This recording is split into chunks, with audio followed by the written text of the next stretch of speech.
Oui, bonjour, chers internautes, que Dieu vous bénisse abondamment. Vraiment, je suis tellement content ce matin, sinon cet après-midi d'être avec vous. Après la vidéo qui a été publiée assez sur les homosexuels, m'étant présenté comme désormais le prophète des homosexuels et des lesbiennes de Côte d'Ivoire, d'Afrique et d'ailleurs, il y a eu beaucoup de réactions. Et je pense que prochainement, nous reviendrons encore sur ce sujet.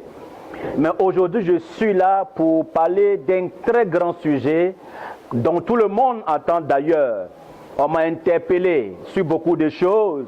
On m'a interpellé sur les histoires de résurrection. Et j'ai promis aux gens que je ne parlerai pas de résurrection parce que ça ne me concerne pas. Si c'était en Côte d'Ivoire, j'allais me prononcer. Je suis le troisième meilleur communicateur dans le milieu évangélique en Côte d'Ivoire. Donc je sais quand est-ce que je parle et quand est-ce que je ne parle pas. Aujourd'hui, je vais vous démontrer une chose. Ce qui est en train de se passer dans le monde entier. Les fausses résurrections, les faux miracles. Il y a 13 ans en arrière, le petit baoulé que je suis parti à la télévision ivoirienne. J'ai été pris par certains animateurs dont je tais le nom. Et toute la Côte d'Ivoire a reçu mon petit livre qui était intitulé « Les 16 secrets pour dévoiler les pasteurs sorciers mystiques en Côte d'Ivoire ». J'ai été lapidé, j'ai été humilié, j'ai été ridiculisé parce que je disais aux gens qu'en Côte d'Ivoire, il y a des pasteurs qui sont allés prendre du feu étranger, rentrer dans l'église. On ne me comprenait pas, on m'a tout dit, jusqu'à ce qu'au jour d'aujourd'hui, tout le monde entier parle aujourd'hui de ce qu'il y a 13 ans en arrière. Vraiment, j'ai parlé de cela. Je souhaiterais que l'église en Côte d'Ivoire vienne me féliciter. Je souhaiterais que l'église en Côte d'Ivoire vienne m'honorer parce que j'ai mené un combat aujourd'hui qui s'avère très payant aujourd'hui. J'ai parlé des faux miracles qu'on appelle les marguerites. J'ai parlé des A1. J'ai dévoilé certaines choses. Mais aujourd'hui, nous allons parler d'un sujet capital. Il ne suffit pas de dire qu'il y a faux miracles. Il ne suffit pas de dire qu'il y a fausse résurrection. Mais comment reconnaître le faux pasteur? Comment reconnaître celui qui allait prendre un fétiche pour rentrer dans l'église? C'est de ça qu'on va parler aujourd'hui. Mais bien avant, chers frères, je vais vous permettre, comme tout le monde attend, d'avoir une idée des 3 livres que Dieu nous a permis d'écrire. Et le premier livre, et après ces pubs-là, je reviendrai encore au message dont il est question. Mais bien avant, permettez-moi de vous présenter ce livre-là, appelé VIH-Sida. Dans ce livre-là, j'ai démontré aux gens que le VIH-Sida n'est pas une maladie naturelle. C'est une fabrication d'un savant anglais. Et j'ai démontré aux gens comment est-ce que cela arrive au Katanga, au Congo, et comment est-ce qu'on peut sortir du VIH-Sida par la pure alimentation. Comment est-ce qu'il faut manger pour que le VIH-Sida disparaisse de vos corps. Parce que nous sommes dans un monde où les gens créent la peur pour pouvoir mieux vendre. Alors toutes les femmes, tous les hommes du monde entier qui sont atteints du VIH-Sida, vous pouvez nous contacter tout à l'heure. Nous allons laisser des numéros de WhatsApp et autres. Vous pouvez nous contacter via les réseaux sociaux également pour avoir ce livre-là. En dehors de ce livre-là, chers frères, nous allons vous présenter encore ce deuxième livre appelé le diable dans l'église. Et c'est de ce livre que je vais parler aujourd'hui. Le diable dans l'église. Comment est-ce qu'on reconnaît aujourd'hui un pasteur sorcier et mystique?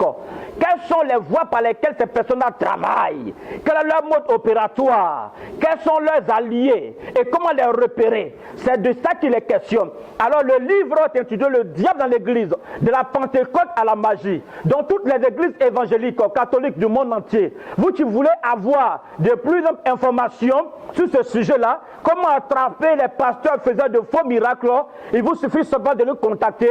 Vous allez avoir accès à ce livre-là, intitulé Le diable dans l'église. Une simple métaphore pour dire aux gens simplement que ce qu'on ne trouve pas dans l'église aujourd'hui, ce qu'on ne trouve pas dans le monde est dans l'église.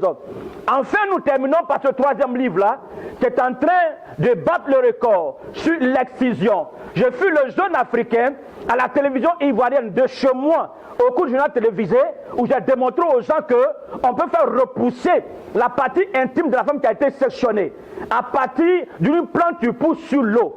Et comment est-ce qu'on peut corriger l'excision pour que la femme qui a été excisée puisse ressentir le plaisir? Je suis celui qui a annoncé cela. Mais comme je suis un petit baoulé, un petit ivoirien, je n'ai pas la peau blanche, mes frères, comme ils ont l'habitude de tuer nos élites africaines, ont commencé à me combattre. Mais Dieu merci, l'État de Côte d'Ivoire a pris ce livre-là. Comment corriger le caractère vraiment des femmes excisées. Comment corriger, comment les amener vraiment à se ressentir comme femmes. Donc je lance par cette publicité une grande invitation à toutes les femmes excisées du monde entier. Que tu sois blanc, que tu sois africaine, asiatique ou autre, l'excision se corrige et tu peux ressentir à 100% le plaisir comme tout autre. Alors, c'est tout pour ce livre et tout à l'heure, revenons au message.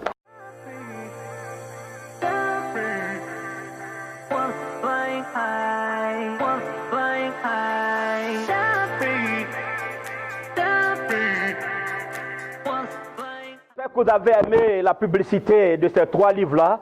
Je pense que vous serez nombreux à vouloir commander ces livres. Mais bien sûr, les livres ne sont pas en ligne parce que nous contrôlons et nous maîtrisons le système des réseaux sociaux. Donc, nos livres ne sont pas en ligne. Si vous voulez avoir ces livres, il vous suffit simplement de composer le 225 58 45 70 53. Je reprends le 225 58 45 70 53. C'est aussi notre numéro WhatsApp. Bien avant d'entamer le message, je tiens à vous dire que ces 3 livres se tiennent à la disposition de tout le monde et chacun peut être vraiment servi. Maintenant, allons dans le vif du sujet. Vous savez, avant d'aborder ce sujet, je veux dire aux Africains, les Africains doivent changer de manière de réfléchir. Nous ne sommes plus des êtres humains qui vont consommer. L'Africain consomme tout. L'Africain n'approuve jamais son frère. Si tout à l'heure on dit qu'un Africain a une usine de fabrication de voitures, aucun Africain n'ira acheter une voiture dans cette usine-là. Pourquoi? Parce qu'il est Africain. Il est grand temps que vous preniez conscience que l'Afrique a des bras valides. L'Afrique a des savants. L'Afrique, et d'ailleurs l'Afrique est le berceau de l'humanité. Mais ce matin, je suis là pour parler du diable dans l'église. Comment reconnaître désormais vos faux pasteurs, faiseurs de miracles, faiseurs de résurrection, faiseurs de n'importe quoi dans l'église. Mais bien avant, sachez que, oui, dans l'église, il y a aussi des vrais dons spirituels. Il y a de vrais hommes de Dieu, il y a de vrais servants de Dieu, à qui Dieu a donné une onction particulière, avec qui Dieu travaille d'une manière puissante, d'une manière globale. Je loue et je rends grâce pour ces hommes de Dieu-là qui se battent matin, midi, soir pour que l'église sorte de l'apostasie. Alors, le diable dans l'église. Le diable dans l'église. Oui, ça ne doit pas vous étonner. Parce qu'aujourd'hui, tous les journaux, les chaînes de télévision privées en parlent aujourd'hui. Il y a 13 ans en arrière, je me suis battu pour ce sujet. J'ai été convoqué par tous les pères de l'église en Côte d'Ivoire. Pour certains, j'ai eu 2 heures d'entretien. Pour d'autres, 3 heures d'entretien. Pour d'autres, 4 heures d'entretien. J'ai mené ce combat pendant 13 ans. Quand je menais ce combat, il y a d'autres qui n'étaient pas encore serviteurs de Dieu. Bien aimés, aujourd'hui je suis venu là pour vous dire, pour vous montrer les secrets, comment faire pour attraper désormais un pasteur sorcier. Nous allons commencer par la greffe de python. Vous savez, le python est le seul animal qui ne voit pas bien, mais qui atteint à 5 km de loin. Donc la greffe de python, lorsqu'on prend la greffe de python, il y a un psaume dans la Bible qu'on prend pour faire des paroles kabbalistiques.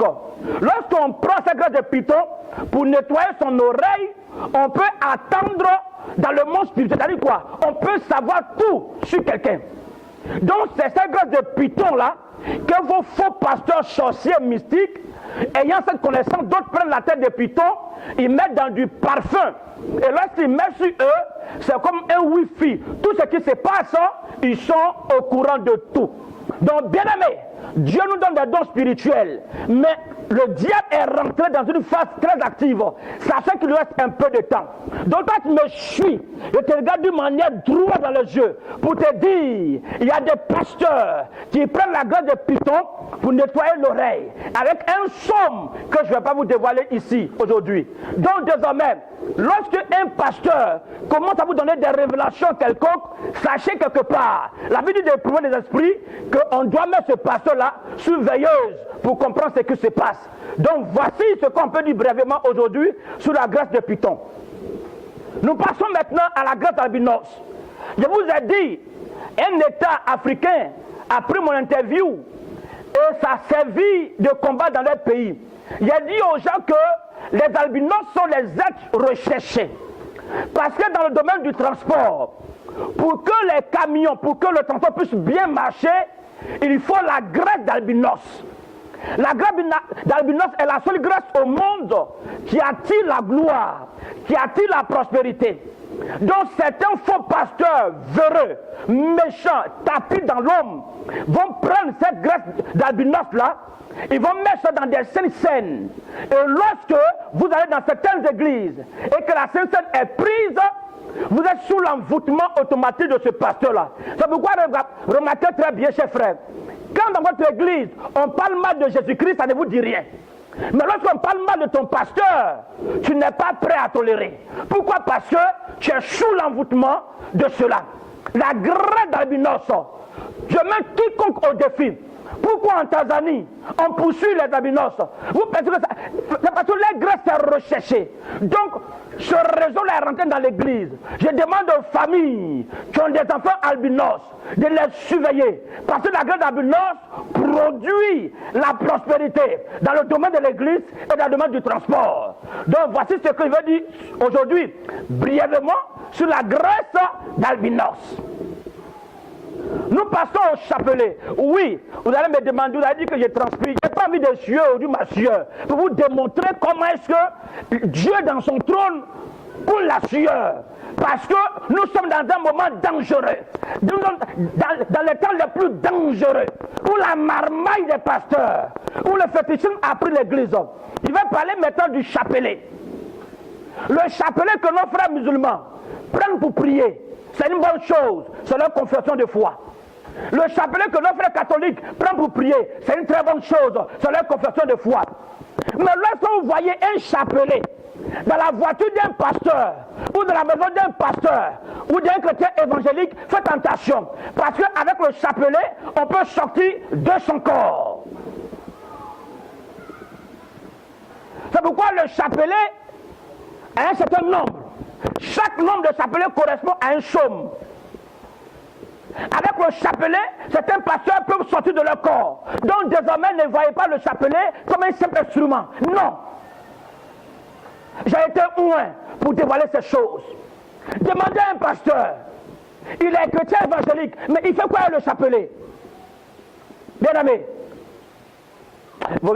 je vous laisse souffler cette publicité.